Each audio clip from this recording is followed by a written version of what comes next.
Everyone knows Jack Daniels. It's one of the most famous whiskeys on the planet. But most people stop at Old Number 7 and have no idea how much more there is to the lineup. Today, we're ranking 25 Jack Daniels bottles, including the classics, the high-proof monsters, and yes, even the flavored ones. But before we start ranking them, we need to give a shout out to our Barrel Hunters Patreon community. We put up a poll asking what tier list you all wanted to see next, and Jack Daniels won by a pretty wide margin. So this one's officially chosen by you. If you want to vote on future videos, join our monthly virtual tastings, get a free copy of my book, The Art of Tasting Whiskey, and hang out with us in Discord. You can check out our Barrel Hunters Patreon in the description below. We're getting the party started with Jack Daniels flavored whiskeys, just getting them out of the way. And kicking things off at number 25, we've got Jack Daniels Honey. This one is a blend of Jack Daniels Tennessee whiskey and a honey liqueur. You still get some of that classic Jack Daniels banana and caramel profile underneath, but that honey sweetness is really the main event. For some people, that's exactly what they want, and it can make for a pretty excellent cocktail.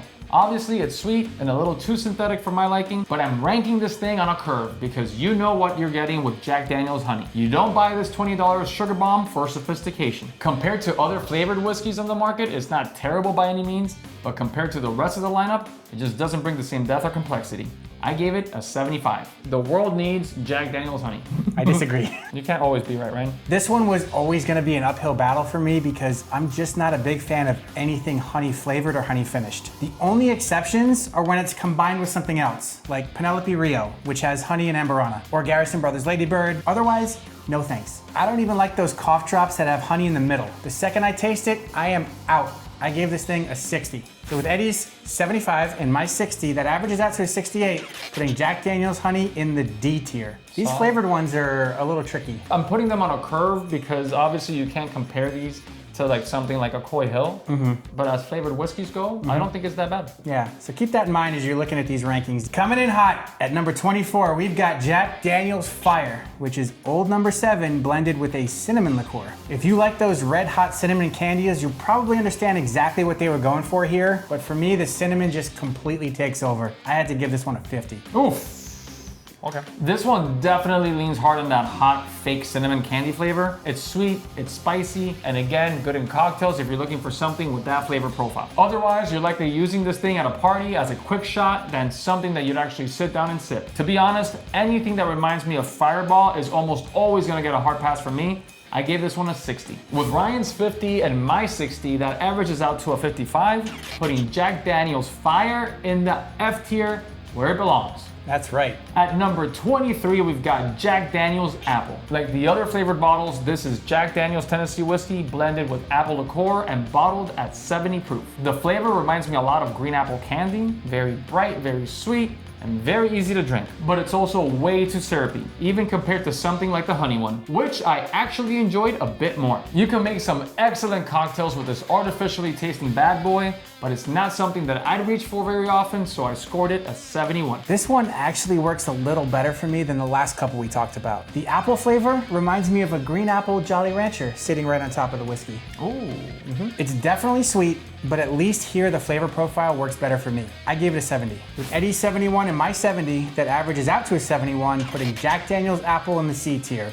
Respectable for a flavored whiskey. At number 22, we've got Jack Daniels Blackberry. And like we mentioned before, this fruity little syrupy juice starts with Old Number 7 and then is blended with blackberry liqueur. The flavor is very berry forward, almost like blackberry jam or candy, with just a little of that Jack Daniels character underneath. It's easy to drink, but it's also very sweet. As one would imagine, the whiskey itself gets a bit lost in the liqueur. I'm sure you can make some tasty summer cocktails with this one, but it's not my cup of tea, so it's getting a 69 from me. You know what? This one actually surprised me a little. Oh. I expected it to be super artificial, but the blackberry flavor is actually decent here. It still drinks more like a fruity liqueur than a whiskey, but it's easy to sip and it works well in cocktails or mixed drinks, especially if you mix it with lemonade over ice on a hot summer day. Out of the flavored Jack Daniels lineup, this one is probably my favorite, so I'm giving it a 73. So with Eddie's 69 and my 73, that averages out to a 71, putting Jack Daniels Blackberry in the C tier And with that, it's time to finally move on to the grown-up Jack Daniels. Coming in at number 21, we've got the Jack Daniels McLaren 2026 edition. This is part of the ongoing partnership between Jack Daniels and the McLaren Formula One team. Inside the bottle, it's essentially classic Jack Daniels, just bottled a little higher at 86 proof with a special racing-inspired label, so it's not drastically different from the standard bottle. The packaging is kind of cool, especially if you're an F1 fan, but strictly as a whiskey, it didn't blow me away. I'm giving this one a 76. What you're really getting here is a slightly elevated version of the classic Jack profile. That extra proof does help a little bit. It gives it slightly more complexity than the regular Old No. 7. But compared to a lot of the bottles we're about to get into,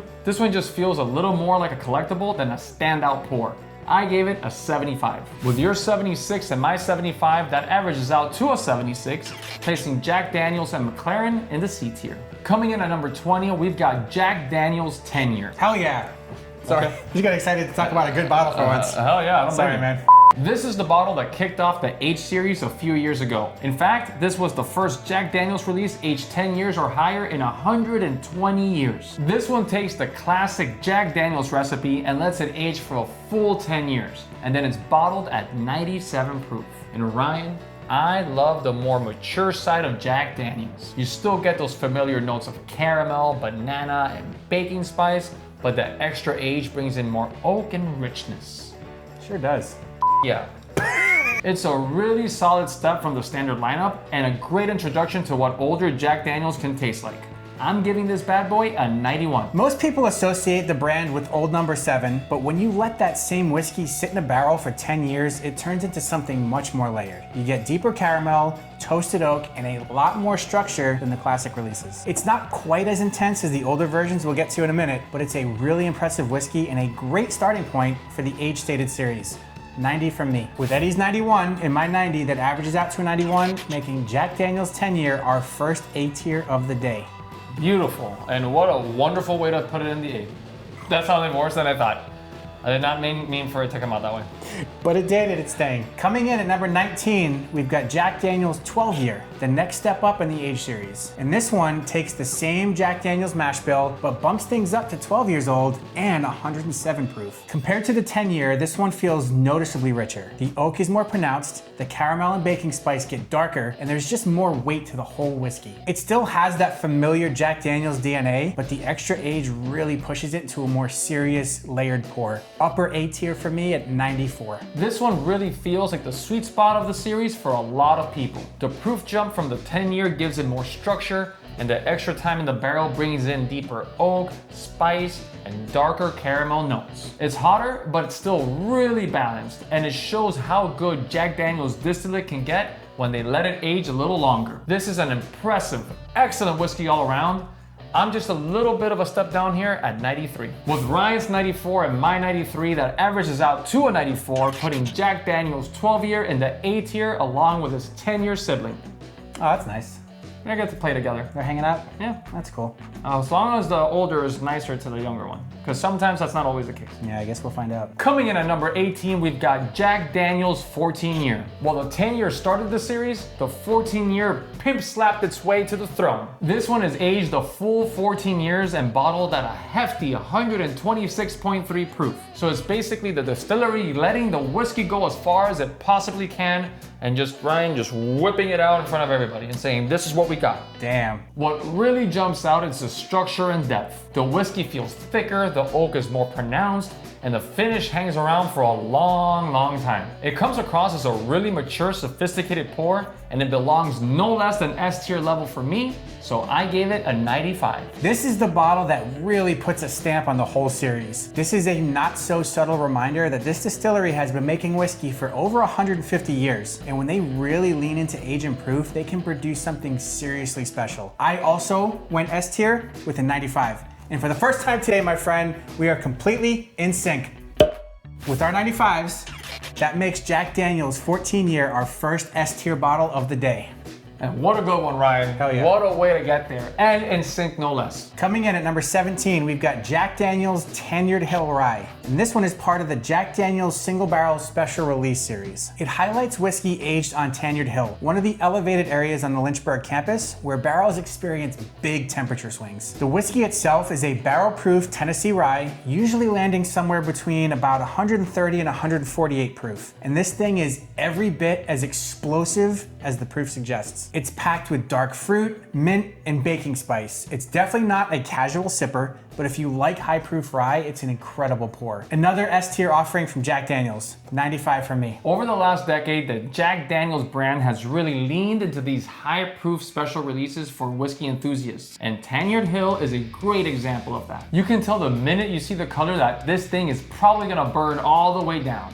But what impressed me the most about this amazing bottle of oaky, minty heat is that it actually stays balanced despite the proof. It really shows that Jack Daniel's rye program has evolved into something pretty serious over the last 10 years. I am also at an S tier, but slightly higher at a 96. With Ryan's 95 and my 96, that averages out to a 96, putting Jack Daniel's Tenured Hill Rye in the S tier. Coming in at number 16, we've got the one and only Jack Daniel's Coy Hill. This one comes from the barrels aged on Coy Hill, the highest elevation on the Jack Daniel's property, where the hotter conditions in those barrel houses push the proof all the way up. These bottles are uncut, barrel proof, and they can land anywhere from 120 to nearly 150 proof, which makes them some of the most intense whiskeys Jack Daniel's has ever released. And despite that proof, this, to me, is the perfect whiskey. It's huge, bold, and packed with a ton of flavor. Everything about it just works in perfect unison. The richness, the flavors of dark cherry, of oak, and maple syrup, and oh my, that magical, incredible finish. Damn, I'm gonna step out of the room. You should, Ryan. I probably should. This is Ryan. This is the one bottle. I've never done this before, but I'm gonna give Coy Hill a perfect 100. Oh.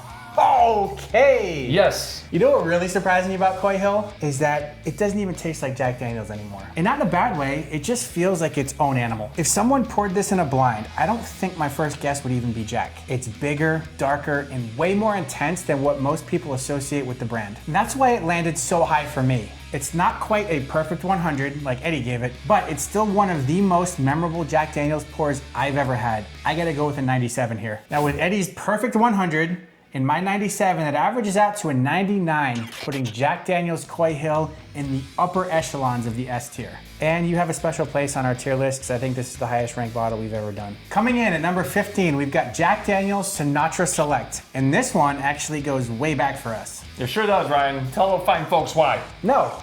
Okay. One of the very first videos we ever did on this channel was putting this bottle up against Bob Dylan's Heaven's Door, and we fully committed to the bit. Yeah, we look fantastic. We did. This bottle exists because Sinatra was famously a huge Jack Daniel's fan, and the distillery even designed special Sinatra barrels with grooves carved into the staves so the whiskey gets more contact with the wood while it ages. For me, it ends up being a really solid step up from the regular Jack lineup. I'm going with an 86 here. I'm glad you mentioned that, Ryan, because this bottle always reminds me of that video. And the fact that somehow My Way has become one of our go-to karaoke songs over the years. So the Sinatra connection here always feels personal. It's not the most complex thing we've had on this list, but it's dependable and it feels exactly like a Jack Daniel's premium bottle should taste like. And Ryan, just like our end of night renditions of My Way, Old Blue Eyes landed us in sync yet again. I also gave it an 86.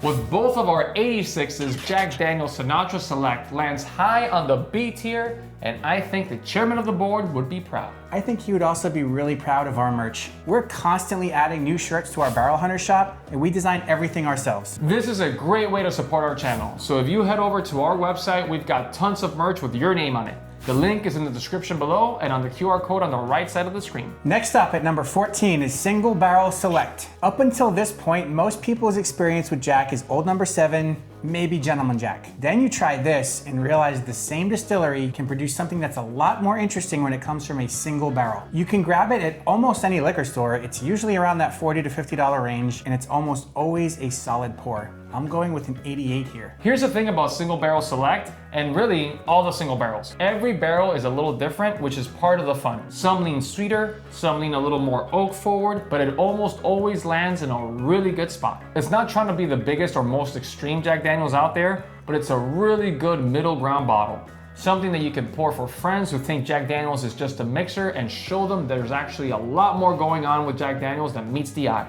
I went with an 89. With Ryan's 88 and my 89, that averages out to an 89, putting single barrel select in the B tier. Next up at number 13 is Jack Daniel's single barrel 100 proof. This one's a little different because you usually don't see this one at the normal liquor stores. It's mostly a duty-free airport bottle, so a lot of people only run into it if you're traveling. I thought that the 100 proof of this one was gonna be a step up from the 94 of the regular single barrel select, but when I actually tried it, I didn't really think the additional 3% ABV did much to make it stand out. It's still a very good bottle, but I wouldn't go out of my way for it when we have some other options here that are decisively better. I gave it an 85. For this one, the numbers here make you think it should win the matchup. Higher proof usually means more flavor, but in this case, I kept coming back to the same conclusion. If both bottles are on the shelf, I'd grab single barrel select. I too went with an 85, so we are in sync again, my friend.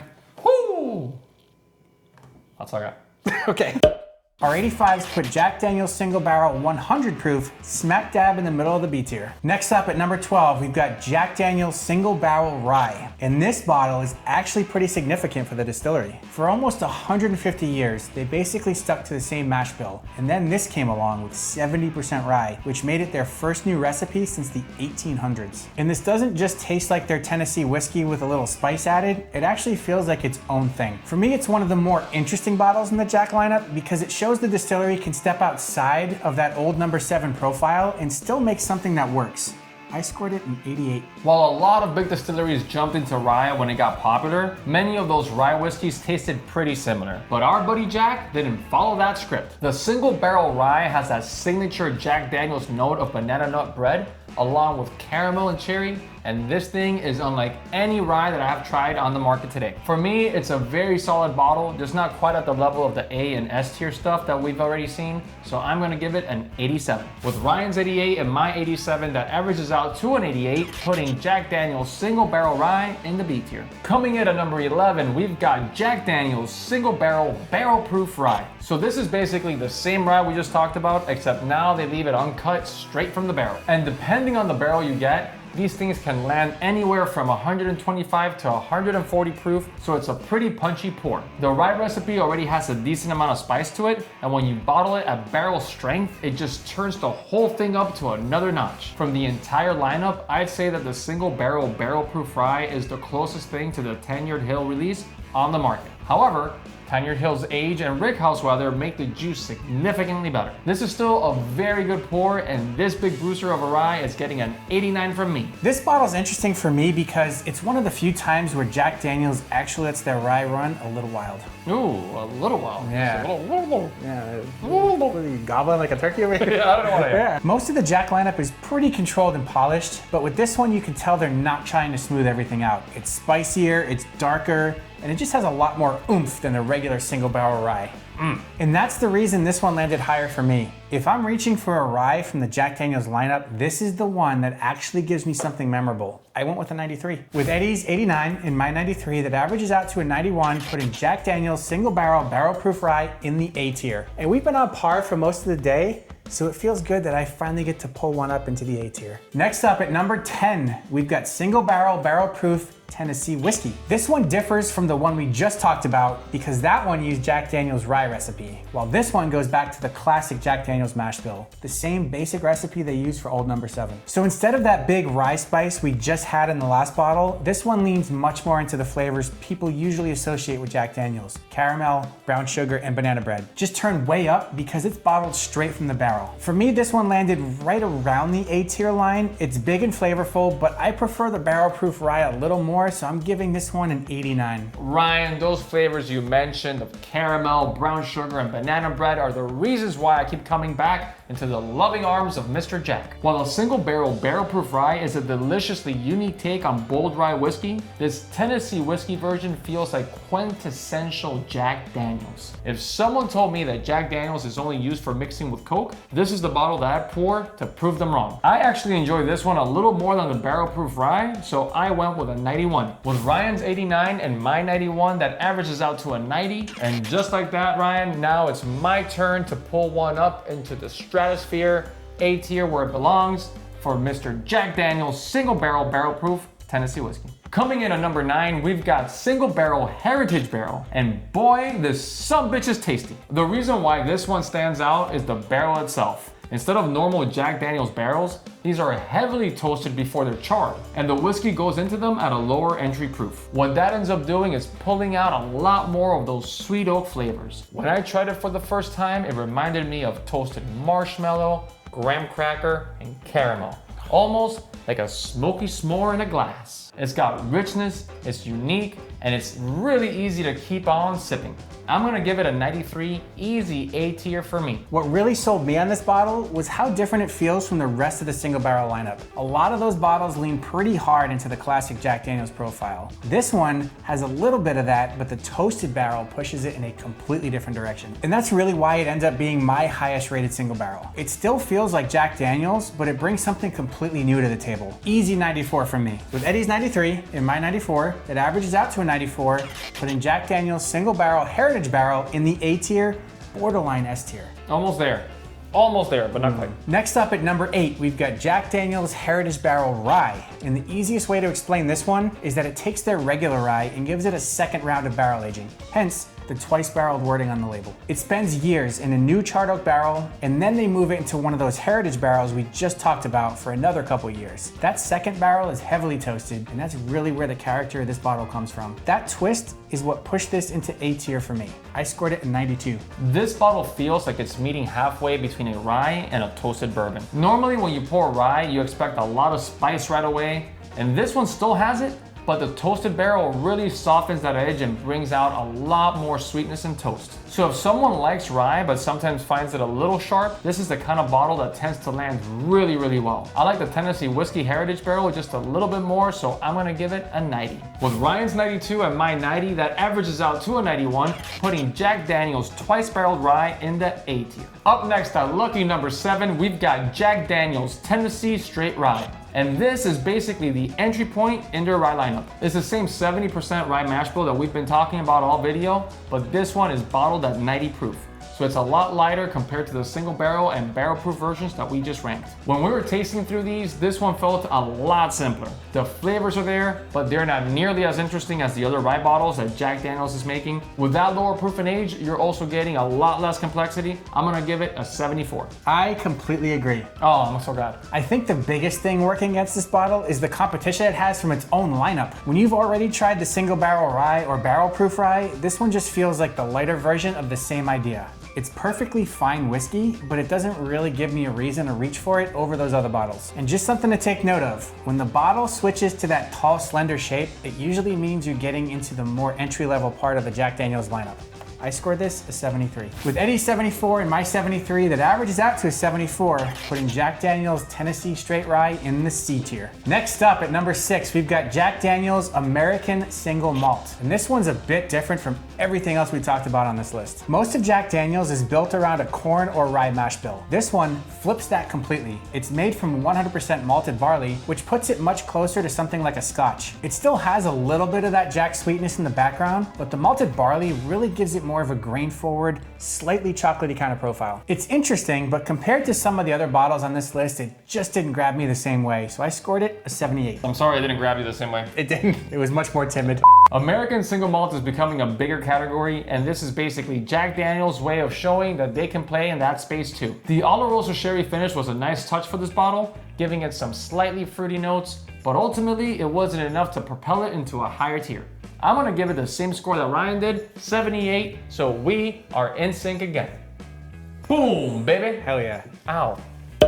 Together, our 78s place Jack Daniel's American Single Malt in the C tier. Entering the top 5, we are going into the Bonded series with Jack Daniel's Triple Mash. What makes Triple Mash interesting is that it's not just one whiskey. It's a blend of 3 different bonded whiskeys from the distillery. It's 60% rye whiskey, 20% Tennessee whiskey, and 20% American malt all mixed together. You get some spice from the rye, some sweetness from the Tennessee whiskey, and some malt character layered in there too. All of these whiskeys somehow work together very nicely here, and I'm gonna give Triple Mash an 88. What I like about this bottle is that it actually feels different from the rest of the lineup. A lot of Jack Daniel's bottles lean heavily in one direction, either classic Tennessee whiskey flavors or rye spice. This one sits somewhere in the middle because of that blend. When we were ranking everything, this ended up being one of the bottles I kept going back to because it just felt well put together. 86 for me. With Eddie's 88 and my 86, that averages out to an 87,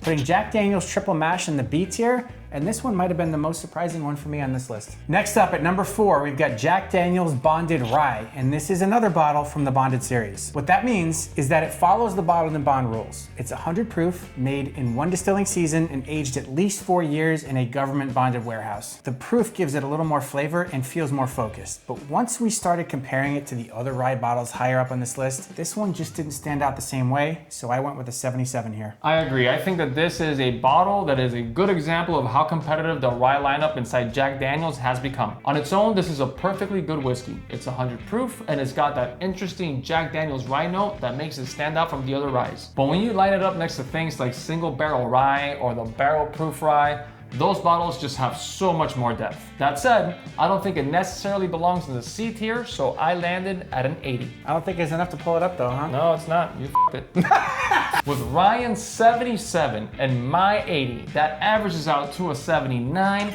putting Jack Daniel's Bonded Rye in the tippy tip top of the C tier. Next up at number 3, we've got Jack Daniel's Bonded, and this is the 3rd and final bottle from their Bonded series. And we also just featured this bottle in another video called Whiskeys That Are Better Than Their Reputation, which you should absolutely check out after this one. This is Old No. 7's recipe, just bulked up to 100 proof. And again, from Jack Daniel's, if I'm gonna pick between a rye product and a, let's not call it a bourbon, but it really is product, I'm gonna go with the latter pretty much every single time. But if you're more of a rye person, go for the rye. For me, I enjoy that familiar caramel, banana, and brown sugar profile, so I'm gonna lean a little bit more favorably towards this bottle. I gave it an 84. You know, when I was trying this one, the first thought I had was, this is probably how a lot of people wish regular Jack Daniel's tasted. It's still recognizable as Jack, but it has a little bit more backbone to it. The flavors hang around longer, and it just feels more complete than the Old No. 7. It didn't quite have the complexity to push it into A tier for me. It's very good, just not quite at that level. I gave it an 85. With Eddie's 84 and my 85, that averages out to an 85, putting Jack Daniel's Bonded in the B tier. Next up at number 2, we've got Gentleman Jack, and this is probably the bottle a lot of people recognize when they start moving a little beyond Old No. 7. The big thing that makes this one different is the double charcoal mellowing. Normally, Jack Daniel's whiskey goes through that maple charcoal filtration once before it goes into the barrel, but this one actually goes through it again right before bottling. What that ends up doing is softening the whiskey out quite a bit, but it also seemed to strip away a little bit of the character. So I ended up landing at a 78. If someone's just getting into whiskey and they want something that's really easy to sip, Gentleman Jack makes a lot of sense. It's very mellow. But as far as how it stacks up against the rest of the JD lineup, a lot of the others just had a lot more going on flavor-wise. So while Gentleman Jack is pretty enjoyable, it's also fairly flat, quick and easy, and doesn't have a lot going on. I gave it a 73. With Ryan's 78 and my 73, that averages out to a 76, putting Gentleman Jack in the C tier. And now our final bottle, which is the one that built the entire brand. Old No. 7. Everything we've been talking about in this video, the single barrels, the Bonded series, the rye lineup, all of that exists because this whiskey became one of the most recognizable spirits in the world. If you walk into almost any bar on the planet, you're probably gonna see this bottle sitting on the back shelf. The black label and the square bottle are about as iconic as it gets. That being said, we still have to rank it. You get the quintessential banana note Jack Daniel's is known for, along with some caramel and vanilla. But don't expect a barn burner of a whiskey. It's fine on its own, but it's best used in a cocktail or with Coke. I appreciate everything it accomplished in the whiskey world, but calling it like I see it, I scored it a 71. I think Old Number 7 is one of those bottles that almost exists in its own category. Whether you're in a dive bar, a restaurant, or halfway across the world somewhere, you know exactly what you're getting when someone pours a glass of this. So while it didn't land near the top of our tier list, it's still one of the most important bottles in the entire lineup, if not the most. I scored it a 72. With Eddie's 71 and my 72, that averages out to a 72, putting Jack Daniel's Old Number 7 in the C tier. What's crazy about this list is how wide the Jack Daniel's lineup has become. You got everything from Old Number 7, which is one of the most recognizable bottles on the planet, all the way up to the perfect Coy Hill. If you guys disagree with where we put something, let us know in the comments, because every Jack Daniel's fan seems to have a different hill they're willing to die on. Till next time, cheers.